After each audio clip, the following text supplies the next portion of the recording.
Are you struggling with designs that don't quite hit the mark? Let's change that. In our final video of our three-part beginner-friendly fashion design series, let's play around with scale and proportion so that you can maximize the potential of your designs and add things to your wardrobe that you love to wear and align with your unique aesthetic. And if you stick around to the end of this video, there's a little surprise in store for you as well. Now, the beauty of scale and proportion is once you've done the hard work, in video one, we did the research, we sourced inspiration. In video two, we pieced it all together, we drew from texture, color, and silhouette, and we really applied this to original design concepts.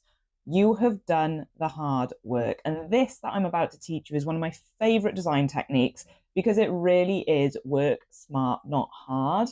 And so even if you have arrived at this point with a design that you don't like, a design that you can't see yourself wearing, then I implore you not to throw it away, not to rub it out.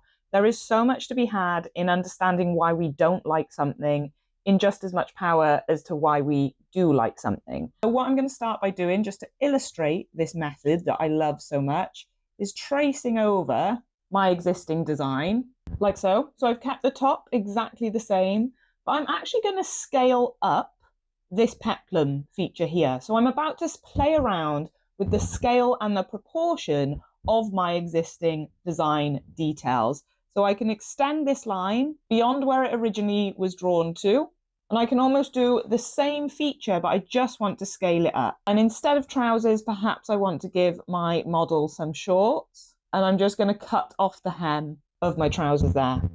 And so by tracing over my existing design, I've just come up with something new yet again. And again, you don't have to like it. You don't have to be in love with absolutely everything you make on a page. Would I wear this? No, probably never in a million years. But as a creative exercise, it's really important that we explore all pathways so that we can explore who we are as designers and hone into our unique voice, ultimately adding unique pieces that align to our style, to our wardrobe. If you circle back to your original design and you think that is the strongest piece that you've produced, then that's great, that's fantastic. So next up then, I can trace through this. Scale and proportion isn't just about tracing over and scaling things up and down. You can also abolish things and abolish elements. You can remove design details.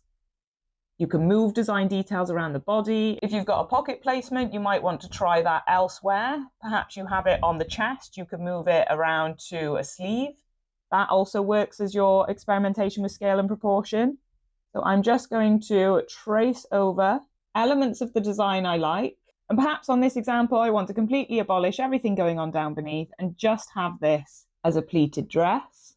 So no belt, no sleeves. And even as I'm doing that, I'm changing my mind. I'm actually going to lengthen the hem on this and play around with what this would look like if it was a little bit longer. And you only need to change a small thing at a time. You don't have to reinvent the wheel. You've done all the hard work with your research and inspiration.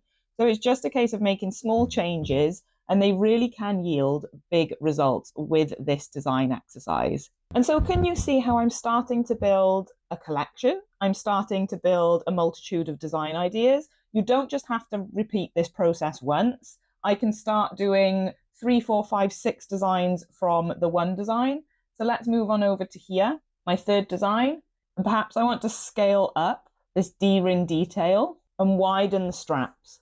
And again, notice how small that change is, but it really is making such a difference to the proportion of this design. And maybe I want to abolish the fact that there's cutouts. I might want to elongate that center seam on the skirt. And instead of having this layered with that top over a slip dress, I'm just going to turn this into one long dress. I'm going to abolish the cutouts, trace over the same silhouette, and I might enhance the size of my blanket stitch detail around the hem. So I'm actually going to make this a little bit more statement, bring it up the length and the hem of the dress a little bit more, just so that it becomes more of a design feature. And again, we don't have to stop there. So just because I have designed over this once doesn't mean that I can't do another.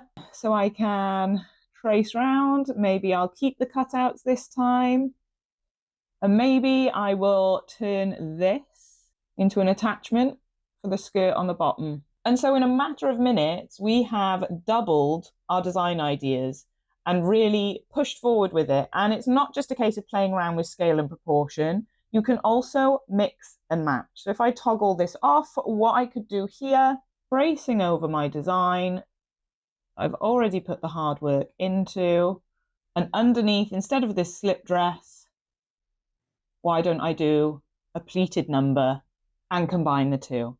So it's not just about playing around and keeping yourself pigeonholed into the same design that you've come up with. We are constantly striving to think outside of the box and push our creativity. And so by all means, if you have drawn a little lineup and you've explored a multitude of ideas, then play mix and match with them, layer them up, see what pieces complement each other and can be matched with each other. And again, even with this one, once I've combined the two, I could then go back in and change the length of it. So I could come back in and I could elongate this. I could add length to this, and this in itself would be, I mean, what design are we on now? 8, 9, this would be my 10th design in a matter of minutes. And so you could play around with the hem length on that one as well and elongate that accordingly. You could add sleeves to a sleeveless design. You could add a neckline to a low neck design. It really is just a case of playing around with all options, playing around with scale and proportion, and seeing how you can improve the success of your designs. And so I really hope that this video series has helped unleash your inner fashion designer and overcome any creative block that you might be facing. So let me know in the comments down below what your biggest takeaway has been over the last 3 videos. And if you would like to kick it up a notch even further, why not come and join us for the next 3-day design challenge? We'll be answering a brand new creative brief. I'll be hosting 3 live workshops where you can get in touch with me face to face and I can help you get creatively unstuck. And of course, I'll be giving away some high value prizes as well. And now, as a big thank you for sticking around to the end of this video and the end of this series, I would love to offer you 50% off the already incredibly affordable experience.